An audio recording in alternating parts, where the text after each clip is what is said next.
The failure of the two-state solution. There is no scriptural basis for a Palestinian state in the midst of the land. Hello, this is Paul Billington speaking this week from Jerusalem, where a conference has been held entitled Realizing the Zionist Vision, Sovereignty with Responsibility, Apply Israeli Law to Judea and Samaria. In effect, the discussion was about Israel possibly annexing the so-called West Bank. This is the topic of discussion in the Israeli media at the present time, and it was given somewhat of a boost following the Trump meeting with Israeli Prime Minister Benjamin Netanyahu, and upon arrival in Israel a week ago, we were greeted by a headline in the Jerusalem Post newspaper, February the 8th, which read, "Will 2017 be the year we annex the West Bank? UN, France, EU warn against annexation." Those are interesting and challenging reports which, if followed to their conclusion, would bring the world right into the prophecy of Ezekiel 38, where the northern powers of Europe are seen invading the mountains of Israel. After many days thou shalt be visited. In the latter years thou shalt come into the land that is brought back from the sword, and is gathered out of many people, against the mountains of Israel, which have been always waste, but it is brought forth out of the nations, and they shall dwell safely, all of them. Ezekiel 38, verse 8. It is interesting, as well as important, to note the fact that in the whole prophecy, that's chapters 38 and 39, there is no hint or mention of a Palestinian state.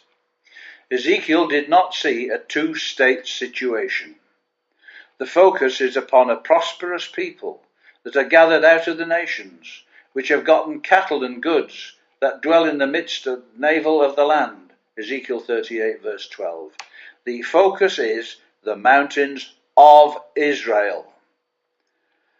The Sovereignty Conference that we attended this week was a great success. The room was packed to overflowing. An announcement was made that everyone will get a seat, 100 more chairs are going out. There was an air of excitement and expectancy. Several speakers were included who clearly saw that the time had come to annex the territories taken by Israel in 1967. Much was made of the fact that 2017 marked 50 years of renewed Jewish presence in Israel's heartland. Speakers included Caroline Glick of the Jerusalem Post and member of the Knesset Tzipzi Hotoveli, as well as other prominent political leaders and journalists.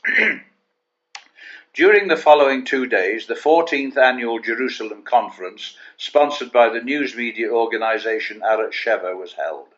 The proceedings commenced with an address by the President of Israel, Ruvi Rivlin, who clearly saw the need to apply full Israeli sovereignty over Judea and Samaria, as well as the unification of Jerusalem. The Mayor of Jerusalem, Ner Berkat, also followed the same approach, along with several other speakers. But it has to be said that some speakers, including Herzog of the opposition, took a different approach, one that favoured appeasing the Arabs, or Palestinians, and the left-wing Israeli politicians. In response, there has been a marked weakening of the push for annexation. It is a reflection of a divided Israeli society. And this was seen in remarks by US President Donald Trump when he said that he could live with either a one-state solution or the two-state solution that has been favoured by previous leaders. The world's media, and that includes the Jerusalem Post, tends to support the old two-state idea. But the God of Israel will work out the fulfillment of his word in the process of time. Events can bring change of heart in political leaders, and, of course, leaders can be replaced. It remains to be seen how long Benjamin Netanyahu can hang on to his position anyway. And who would replace him? We do not know. But one contender is Naftali Bennett, as the Jerusalem Post reported February the 16th.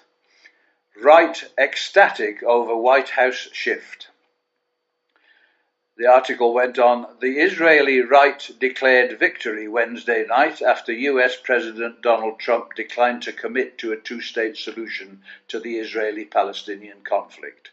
Politicians on the right ignored Trump's call to limit settlements, constructions, and instead focused on what they saw as most positive. This is the end of an era, said Bayet Yehudi chairman Naftali Bennett. The Palestinian flag has come down and has been replaced by the Israeli flag. The Prime Minister displayed leadership and daring and strengthened Israel's security, he said. Culture and Sport Minister Miri Regev, Likud, compared US-Israel relations to construction in Judea Samaria, saying that the era of freezes had ended for both Public Security Minister Gilad Erdan praised Trump for realizing that there must be another solution to end the conflict and that now is the time to put pressure on the Palestinians, the side that refuses to end the conflict. Gradually, slowly but surely, and despite heavy opposition from many quarters, the situation is beginning to answer requirements of Ezekiel's well-known prophecy. Once again, we see that the Bible is in the news as events take the shape seen by many for well over 100 years, as well as by the prophets of Israel. To keep up to date, join us again on Bible in the News next week.